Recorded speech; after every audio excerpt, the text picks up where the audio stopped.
ولس ټي وي یوټیوب چینل درنو لیدونکو او قدرمنو اوریدونکو السلام علیکم ورحمت الله وبرکاته. قدرمن دوستانو دا د یو ځل بیا د ډاکټر انجینر سید فضل الرحمن صاحب پاچا د زاړه د خبرونه سره ستاسو په درنه خدمت کې حاضر شوم. قدرمن دوستانو دا ځل مو د لا په دې خبرونه کې د رباب سره ټاپي ترتیب کړی دي او یو ښکلې نغمه چې تاسو تر غوږونو به در رسیږي د استاد زاخیل یعنی مرحوم استاد زاخیل نغمه ده. دا به هم ستاسو سره بدرګه کېږي. نو دوستانو دا چې موږ کوشش کوو چې ښې نغمې او تیر هیر وختونو هغه وخت د محفل زړې سندرې تاسو ته ترتیب او په نشر ورسوو. تاسو نه مو هیله ده چې زموږ دغه چینل په یوټیوب کې او په فیسبوک کې دا ولس ټي وي یوټیوب چینل دا سبسکرایب کوئ، بیل آیکن ته ګوته وړئ، لایکینګ ورکوئ په فیسبوک کې او شیرینګ ورکوئ. نو قدرمستان د ستاسو لایک او شیر موږ ته افضل افزایي راکوي او موږ تشویقوي چې دغه خپرونې لا هم زیاتې کړو. نو دې پسې د خپرونې د موږ 57 خپرونه ده اوس اسلامي معلوماتي خپرونه چې د ولس غږ یوټیوب چینل د لارې تاسو اسلامي معلوماتي خپرونه تاسو په نشر رسیږي، هغه به هم لایک او شیر ورکوئ. نو دوستانو دا چې موږ کوشش کوو همیشه چې د ولس د تفریح په خاطر باندې د ولس ځکه چې موږ د ولس ډېر کړېدلی دردېدلی دی او 40 کاله تقریبا په پریشانۍ باندې سر دی د حالات چې کوم دی دغه سره مخ دی د تنګ دستي د قدرمن دوستانو پریشانۍ نه په دې خاطر دی چې غربت ډېر زیات دی، د کارونو ذریعې نشته دی. زموږ تنکي ځوانان د خپل وطن نه مسافرۍ ته اړ شول او حتی تر دې چې د ډېرو والو ټکولو وروسته یا بېرته ډیپورټ کېږي او یا په ډېرو سختو والو باندې منزل مقصود ته ځان رسوي. څوک جرمني ته ځي، څوک بلجیم ته ځي او اکثر ایران کې پاتې کېږي یا بېرته ډیپورټ کېږي او چې ډیپورټینګ یې وشي نو هغه په ډېر سخت حالاتو کې وي، ډېر والي خوړلی وي. نو دوستانو راځئ چې دغې سندرې ته غوږ کېږدو. سندرې بیا ستاسو چوپړ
سیاه چشمان ستاره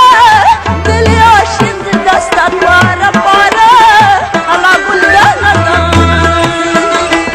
الهی تا هوا تو زنده باشی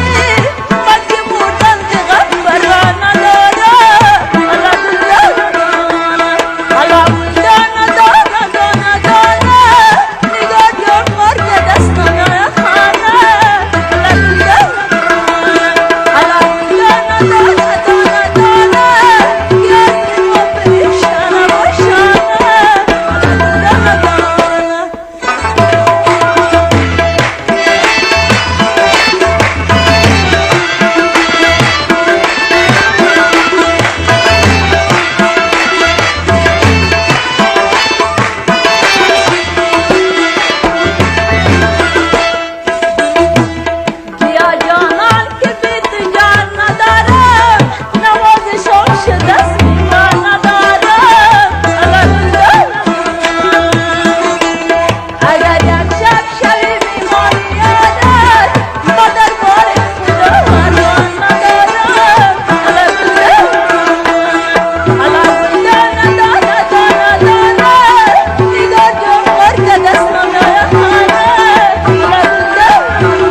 حالا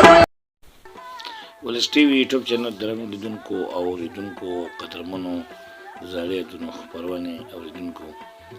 دا چې زموږ د پروګرام د پای شیبې دی نور وخت اجازه درکړئ چې تاسو په سټوډیو کې پاتې شو د راځي ډاکټر اجازه صاحب خبرخان صاحب پاچا اجازه غواړم تاسو په لوی بخونکی او مهربان خدای سپارم په مخامو